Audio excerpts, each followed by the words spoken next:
The largest percentage of business is with Canada.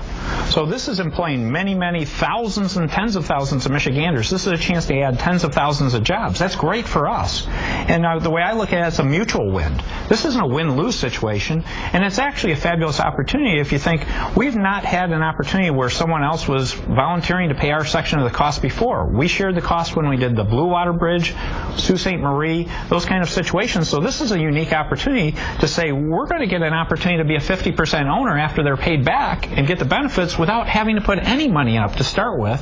Plus we get all the job creation. Great deal. I won't even be here by the time we start getting a couple of pennies into Detroit. How are those trucks going to stop? In terms of stopping, well, the good part is I think there's a lot of business opportunity right around the area where the bridge comes in. Again, there's going to be a tremendous amount of construction activity that'll help. The Delray area could use help, and Detroit could use help.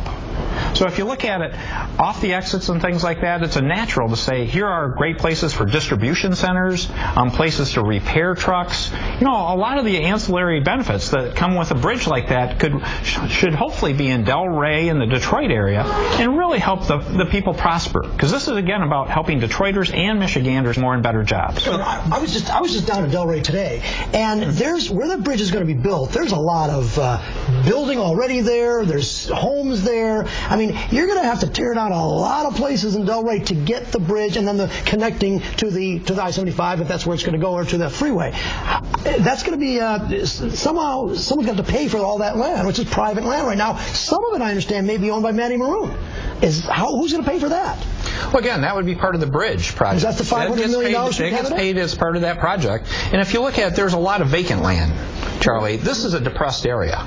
And these are people I would love to find ways to give them more economic opportunity in terms of jobs, community benefits, good things happening in that area. And this bridge really allows that. Because think about it, without an initiative like this, Delray is still suffering and having tough times. So I think this is a good opportunity. It's really having a good dialogue with the community members. Can I just ask and we really want to have that good dialogue, and I think I've made several trips there to talk to residents in Delray. Isn't this, at this point in time, when Matty Maroon is spending about $30 million on ads, say yes to the bridge, is it personal right now, Governor, between you and Matty Maroon? No. Not at all. Really? No, not at all. Because I view it as I was hired to do this job. And in fact, I want to see the Ambassador Bridge continue. I want the Ambassador Bridge to be financially viable because I think it's best if we have two crossings. Because I'll give you the easy illustration. Let's talk about Buffalo, the Niagara area. They have 4 crossings today. They're all financially viable. They all survive. They're doing fine. Now let's compare it to the Ambassador Bridge. 1 crossing. We have 43% more traffic on the Ambassador Bridge than all 4 of those bridges combined. So that sends a strong message to me to say, even with where we're at today, a second crossing, both should be able to get along and survive fine. And then you look at the growth patterns and the growth opportunity, it's just great for all, because do any of us want to rely on one 80-year-old bridge? And shouldn't it be important to have a second bridge? And if there are anything that ever happened to the second bridge in terms of temporary issues or problems, it's important to have the Ambassador Bridge.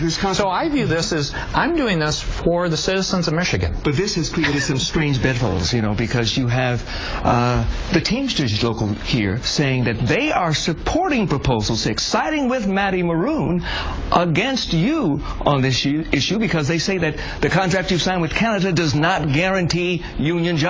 Is that true? Well, what I'd tell you is, actually, if you looked at the Michigan Council of Teamsters, they've clarified that to say they're not taking a position on that. And in fact, it's important because I think people recognize is I can't answer that question because it's really going to be answered by the international authority that was created by this agreement.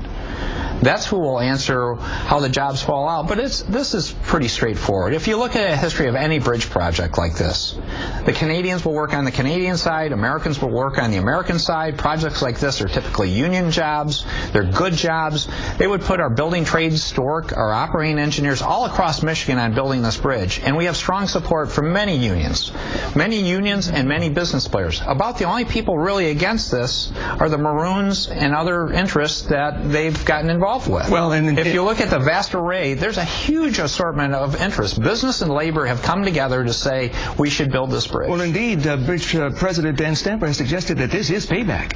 This is payback for your refusal, your opposition to Matty Maroon building the second span.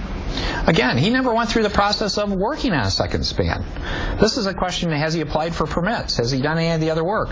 This is a case when I came into office to say, here's a lot of work already done on the new international trade crossing.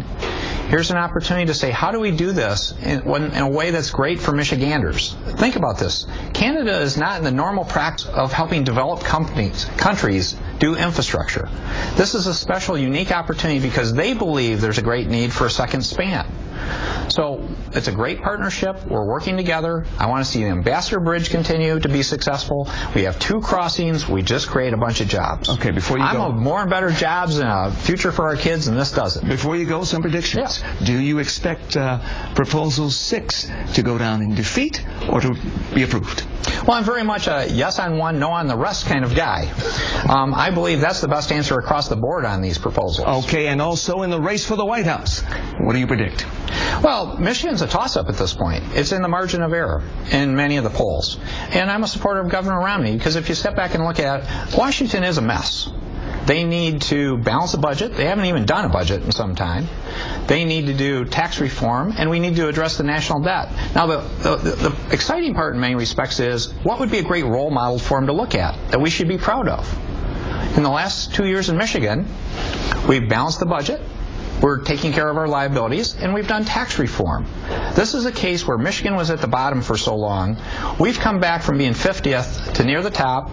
We need to keep that up, and now we can have an example where Washington can follow Michigan as an example of the best way to govern and to get things done and to show relentless positive action. Governor Rick Snyder, thank you for being here. Thank you for letting it rip. Thank you. We appreciate your comments. More to come. We've heard from the governor. Now it's time to hear from the opposition. The president of the Detroit International Bridge Company, Dan Stamper, joins us next. More Let It Rip when we continue.